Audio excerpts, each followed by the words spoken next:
What's up, Highlands Early Childhood Center students? And what's up, Highlands Elementary School students?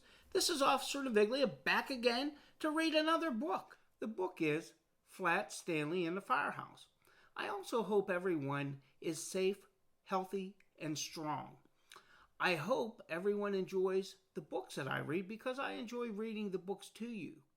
Flat Stanley and the Firehouse.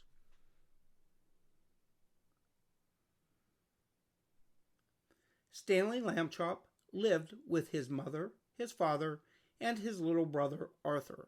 Stanley was 4 feet tall, about a foot wide, and half an inch thick.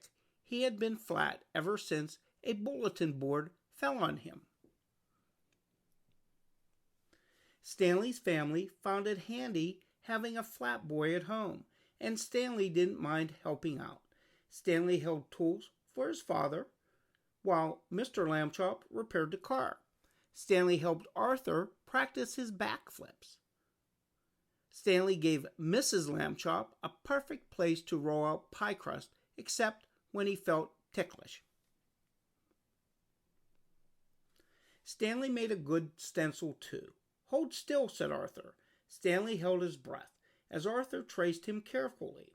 Children all over the city were entering a poster contest for Fire Safety Month. "I hope we win a trip to the firehouse," said Arthur. "Me too," said Stanley. "I have always wanted to slide down the pool." The next Monday, a letter arrived. "Hey, guess what?" shouted Arthur. "Hay is for horses," Mrs. Lambchop said. "Try to remember that, dear." "Sorry," said Arthur. "Guess what? Our poster won the contest. We're going to the firehouse on Saturday." Mrs. Lambchop clapped. "I knew you boys had my talent for art," she said proudly. Stanley and Arthur practiced fire drills all week long. Arthur crawled around the house on his hands and knees. Stanley did the stop, drop, and roll, mostly the roll. At last, Saturday came. The Lambchops drove to the firehouse. "Welcome," bellowed Chief Abbott. A puppy bounced at his feet. "Arf, arf, arf, arf, arf." "Don't mind Spark," said the chief. "He's still in training." Chief Abbott led the Lambchops through the firehouse kitchen. "We firefighters cook up some tasty meals," he said. Mr. Lambchop got out his camera. He took a picture of a pot of chili. Everyone went on to the bunk room. "Very nice," said Mrs. Lambchop. "Can I see the trucks?" said Arthur. "Of course," said Chief Abbott. He led everyone down to the garage. Stanley was disappointed. He had wanted to get there by pool. Boots and pants lay on the floor. "Oh my," said Mrs. Lambchop. "I could tidy up, if you'd like." Chief Abbott laughed. "We leave these out so we can jump into them in an emergency," he said. "Neat," said Stanley. Chief Abbott pointed to the ladder truck. "Climb on up if you like." "Wow," said Arthur. The boys scrambled onto the truck. Spark was right behind them. Suddenly, the alarm bell rang. "Chief, code 9 on Oak Street," called a firefighter. The chief turned to the Lambchops. "How would you folks like to come along on a rescue?" "A rescue? Will it be safe?" asked Mr. Lambchop. "You bet," said Chief Abbott. "Code 9 means a cat up a tree. Probably Furball again." Mr. Lambchop looked at his wife. She gave a little nod. "Yes," yelled Stanley and Arthur. "Stanley, turn on the siren." "Arthur, hit the lights," shouted Chief Abbott. "My goodness, is that necessary?" asked Mrs. Lambchop. "No," said Chief Abbott. "It's just more fun this way."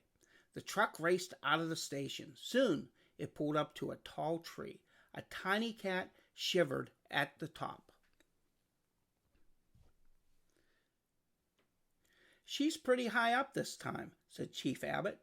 Spark panted at the chief's feet. "All right, let's get her down." 2 firefighters raised the ladder. The Lambchops moved out of the way. Chief Abbott climbed until Furball was just a few feet away. "Good kitty," he said, stretching out his hands. "Come here, Furball." Spark started to bark. Arf, arf, arf. For a second, Furball froze. Then she jumped the other way. Furball, cried Chief Abbott. He was too late. Furball was heading for the ground. The lamb chops looked up. Their mouths were opened in surprise. All at once, Stanley threw himself onto the grass. Grab my hands, he told his mother. Mrs. Lambchop grabbed his hands. Grab my feet, he told Arthur, but Arthur didn't move. Hey, shouted Mrs. Lambchop at the top of her lungs.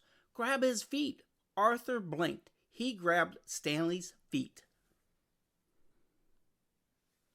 Stretch, cried Stanley. Arthur and Mrs. Lambchop stretched Stanley between them.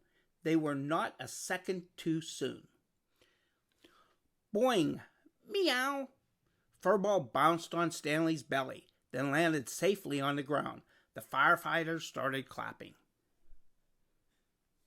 Arthur and Mrs. Lambchop stood Stanley back up. Arthur looked at his mother. Hay is for horses, he said. Remember? Mrs. Lambchop grinned. Good work, Lambchops, said Chief Abbott, racing over.